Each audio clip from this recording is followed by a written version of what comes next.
नमस्कार, बहुत स्वागत। शुरुआत करेंगे महाकुंभ से जुड़ी खबर के साथ। उत्तर प्रदेश के प्रयागराज में महाकुंभ मेले में मंगलवार की देर रात भगदड़ जो मची उसमें 30 लोगों की जान चली गई है। पुलिस का कहना यह है कि अखाड़ा मार्ग पर भगदड़ भीड़ बढ़ने की वजह से हुई। भीड़ बढ़ने के चलते बैरिकेड टूटा। इस वजह से बैरिकेड के आसपास सोए हुए लोगों पर भीड़ चढ़ गई। क्या वाकई सिर्फ यही वजह है? देखिए।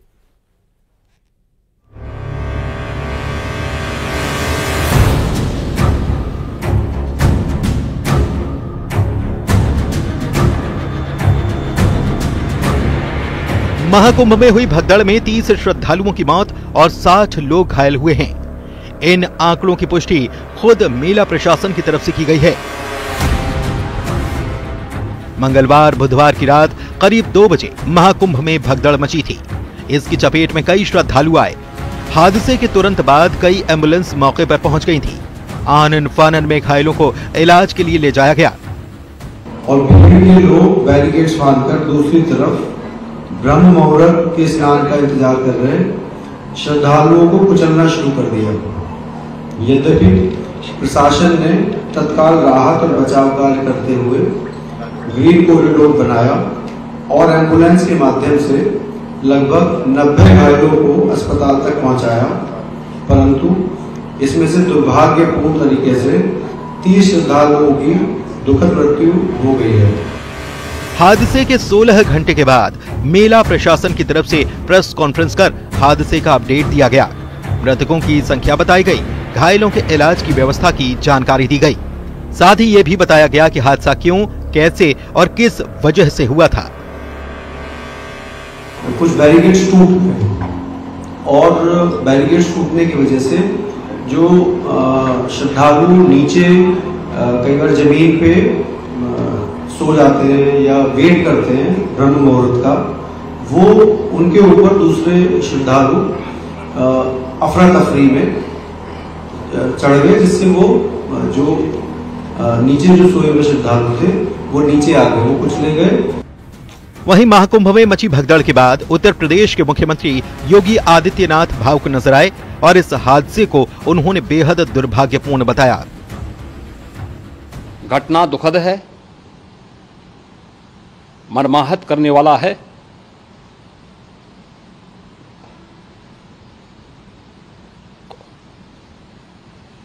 उन सभी परिजनों के प्रति हमारी पूरी संवेदना है। संगम क्षेत्र में फिलहाल हालात सामान्य हो चुके हैं, लेकिन महाकुंभ में स्नान के लिए न सिर्फ श्रद्धालुओं की भारी भीड़ अब भी वहां मौजूद है, बल्कि श्रद्धालुओं के प्रयागराज पहुंचने का सिलसिला भी बदस्तूर जारी है। श्रद्धालुओं की भारी भीड़ को देखते हुए उत्तर प्रदेश की सीमाओं को 4 पहिया वाहनों के लिए बंद कर दिया गया है।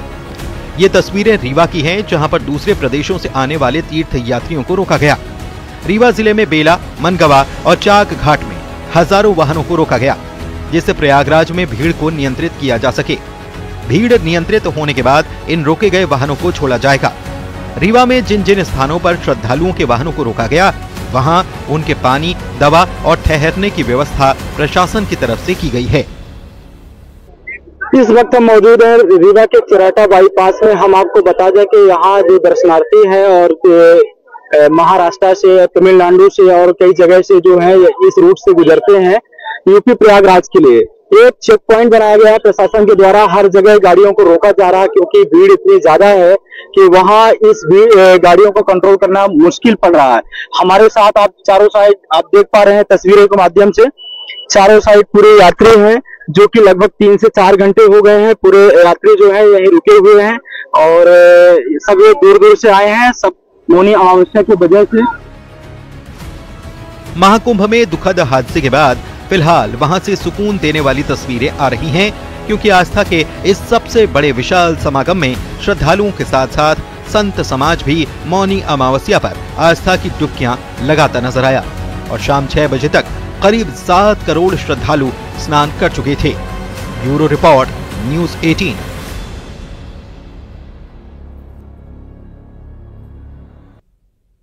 और अब आपको बताते हैं कि महाकुंभ में हादसे को लेकर क्या थ्योरी सामने आई है, आखिर महाकुंभ में कैसे भगदड़ मच गई और देखते ही देखते 30 लोगों की जान चली गई।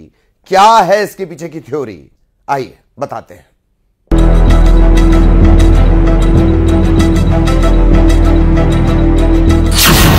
महाकुंभ क्षेत्र में क्या हुआ, कैसे आस्था के समागम में हादसा हुआ, क्या है घटना की पूरी थ्योरी। इन सवालों का जवाब तलाशने से पहले उस अद्भुत मौनी अमावस्या की ये तस्वीरें देखिए, जिसकी धार्मिक और आध्यात्मिक मान्यताओं ने करोड़ों श्रद्धालुओं को प्रयाग नगरी तक पहुंचा दिया है। इन अद्भुत तस्वीरों से कुछ देर पहले महाकुंभ क्षेत्र में प्रशासन ने उस चुनौती का सामना किया, जिसकी वजह से न सिर्फ कुछ लोग घायल हो गए, बल्कि कुछ लोगों की मौत भी हो गई।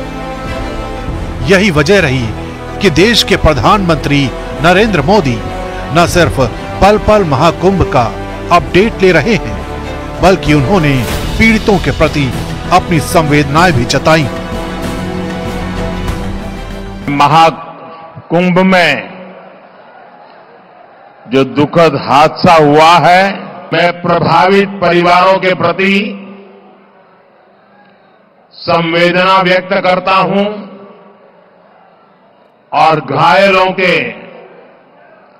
जल्द स्वस्थ होने की कामना करता हूं। मैं यूपी सरकार के साथ निरंतर संपर्क में हूं। लेकिन हादसे के पीछे की थ्योरी क्या है? कैसे अचानक महाकुंभ में भगदड़ जैसे हालात बन गए? इसके पीछे अलग अलग वजहें बताई जा रही हैं।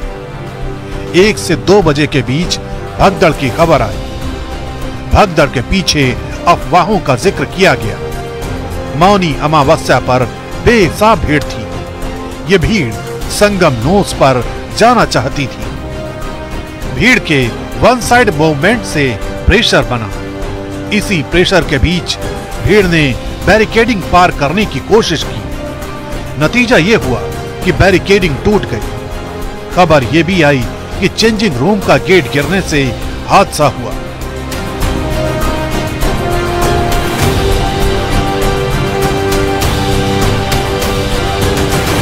आसपास के जिलों से, दूर के जिलों से भीड़ आई है। हम लोग पूरे रात शाम से ही सारे हमारे अधिकारी भीड़ नियंत्रण में लगे हुए हैं। काफी भरे हुए घाट, विभिन्न घाट चल रहे हैं और लोग सकुशल स्नान कर रहे हैं। एक तरफ प्रशासन इस चुनौती से निपट रहा था, तो दूसरी तरफ ट्रेनों के परिचालन को लेकर सोशल मीडिया पर भी अफवाहों का दौर चलने लगा।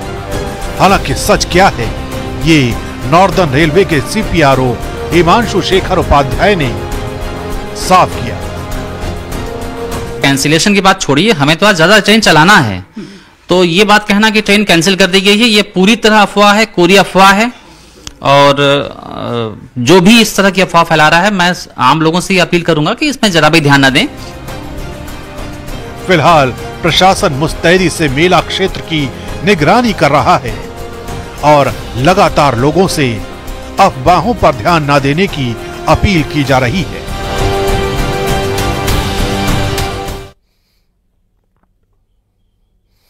और अब दास्तान एक नाबालिग लड़की की।